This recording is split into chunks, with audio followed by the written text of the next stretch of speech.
तो लीजिए प्यारे विद्यार्थियों, हमारे पास में आ चुका है आपका मासिक मूल्यांकन सितंबर 2025 के लिए कक्षा 12 का आपका अर्थशास्त्र का पूरा पेपर और इसका पूरा सॉल्यूशन। जी हाँ प्यारे बच्चों, आज मैं यहाँ पर आपको पूरा का पूरा आपका कक्षा 12 का अर्थशास्त्र का पूरा पेपर और इसका पूरा सॉल्यूशन बताने वाला हूँ। एक भी क्वेश्चन का उत्तर प्यारे बच्चों यहाँ से आपका मिस नहीं होगा। और देखो प्यारे बच्चों, ये आपका मासिक मूल्यांकन सितंबर 2025 का कक्षा 12 का अर्थशास्त्र का पेपर है, जिसके लिए आपको समय 1 घंटे का मिलेगा। पूर्णांक प्यारे बच्चों आपका 20 अंकों का होगा। तो चलो अपन जल्दी से आगे बढ़ते हैं, समझते हैं आपके पूरे पेपर को और इस पेपर के पूरे सॉल्यूशन को। तो देखिएगा प्यारे बच्चों, इस प्रकार का पूरा पेपर आपको परीक्षाओं में देखने को मिलेगा। जैसा कि आप लोग देख पा रहे हो, ये बहुविकल्पी प्रश्न प्यारे बच्चों आपके पेपर में परीक्षाओं में यहाँ से पूछे जाएंगे। देखिएगा क्या लिखा है, सही विकल्प चुनकर लिखिए। सही विकल्प चुनकर प्यारे बच्चों आपको कैसे लिखने होंगे। पहला क्वेश्चन प्यारे बच्चों पूछा है, देख लीजिएगा। देखो, राष्ट्रीय आय की गणना में किस विधि का उपयोग नहीं किया जाता। देखो प्यारे बच्चों, राष्ट्रीय आय की गणना में कौन सी विधि का उपयोग नहीं किया जाता है, देख लीजिएगा। तो देखो प्यारे बच्चों, आप लोग यहाँ से इन क्वेश्चन के उत्तर को देखकर लिख देना। देखो प्यारे बच्चों, यहाँ से आपको इस क्वेश्चन के उत्तर को देखकर लिखना होगा कि राष्ट्रीय आय में की गणना में कौन सी विधि का उपयोग नहीं किया जाता। देखो यहाँ से आपको लिखना होगा उत्पादन लागत विधि का उपयोग नहीं किया जाता। अगला क्वेश्चन देखते हैं, केंद्रीय बैंक का मुख्य कार्य क्या है। तो देखो प्यारे बच्चों, मुद्रा का निर्गमन करना केंद्रीय बैंक का प्यारे बच्चों मुख्य कार्य होता है। और अब अगला क्वेश्चन देख लीजिएगा, क्या दे रखा है, अंतिम वस्तुएं फाइनल गुड्स क्या है। देखो प्यारे बच्चों, यहाँ पर आपको इन क्वेश्चन के उत्तर को देखना है। देखो, वे वस्तुएं जो सीधे उपभोग के लिए तैयार की जाती है उसे हम अंतिम वस्तुएं कहते हैं।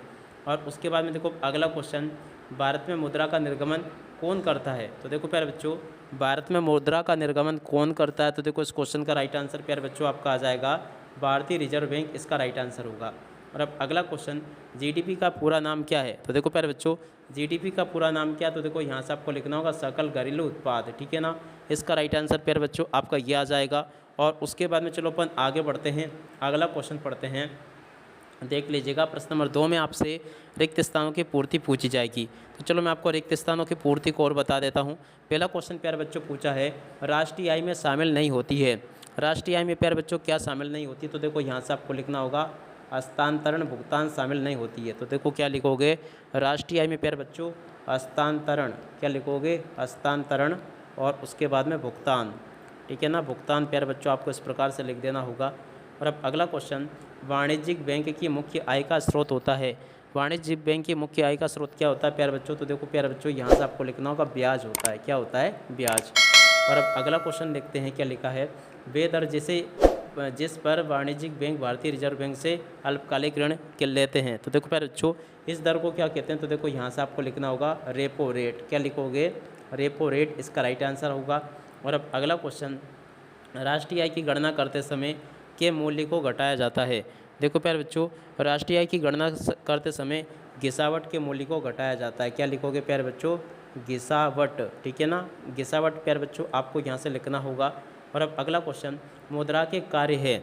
देखो प्यारे बच्चों, मुद्रा के प्रमुख कार्य में क्या है। तो देखो प्यारे बच्चों, पहले में आपको लिखना होगा विनिमय का माध्यम, क्या लिखोगे यहाँ पर, विनिमय का, और उसके बाद में माध्यम, क्या लिखोगे, विनिमय का माध्यम।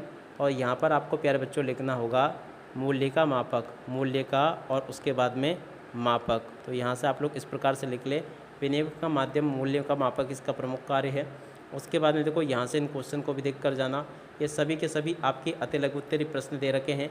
उसके बाद में देखो कुछ क्वेश्चंस ये आपके पेपर में परीक्षाओं में ये दे रखे हैं, तो इनको भी आप लोग देख लें और पूरा का पूरा इसको समझ लें। अब चलो प्यार बच्चों, आगे मैं आपको इन सभी क्वेश्चन के उत्तर और बता देता हूँ। तो देखिए प्यार बच्चों, ये रहे बाकी क्वेश्चन के उत्तर, देख लीजिएगा, जो कि आपसे प्रश्न नंबर 3 में अति लघु उत्तरीय प्रश्न के रूप में पूछे गए थे। मुद्रा की परिभाषा दीजिए और इसके 2 कार्य लिखिए। तो देखो प्यारे बच्चों, मुद्रा की परिभाषा यहाँ से लेके यहाँ तक की देखकर लिख दो, ये इसका उत्तर होगा। और अब अगला क्वेश्चन पढ़ते हैं, जीएनपी और एनएनपी में क्या अंतर है। तो देखो इस क्वेश्चन के उत्तर को यहाँ से लेके यहाँ तक का देखकर लिख दो और पूरा का पूरा याद कर लेना। और अब अगला क्वेश्चन, वाणिज्यिक बैंकों के 2 प्रमुख कार्यों का वर्णन कीजिए। देखो प्यारे बच्चों, वाणिज्यिक बैंक के 2 प्रमुख कार्य ये लिखे हैं, इसको देख ले पूरा का पूरा और इसको अच्छे से याद कर लेना। और अब अगला क्वेश्चन देखो, अंतिम वस्तुओं और मध्यवर्ती वस्तुओं के बीच में प्यारे बच्चों 2 अंतर आपको बताने। तो देखो इस क्वेश्चन के उत्तर को यहाँ से देख ले और पूरा का पूरा इसको अच्छे से याद कर लेना, ठीक है। और उसके बाद में देखो अगला क्वेश्चन यहाँ से देख लें, देखिएगा क्या लिखा है, राष्ट्रीय गणना की व्यय विधि को संक्षिप्त में वर्णन करो। तो देखो यहाँ से लेके यहाँ तक का प्यारे बच्चों आपको इस क्वेश्चन का उत्तर पूरा का पूरा देख लेना है और अच्छे से इसको लिख लेना है।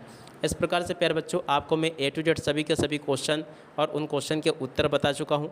एक भी क्वेश्चन का उत्तर प्यारे बच्चों यहाँ से आपका मिस नहीं होगा। जैसा पेपर प्यारे बच्चों मैंने आपको बताया ना, ठीक वैसा का वैसे पेपर आपको परीक्षाओं में देखने को मिलेगा। अब इसी के साथ में प्यारे बच्चों इस वीडियो को यहीं पर पूरा करते हैं। नमस्कार, जय हिंद, जय भारत।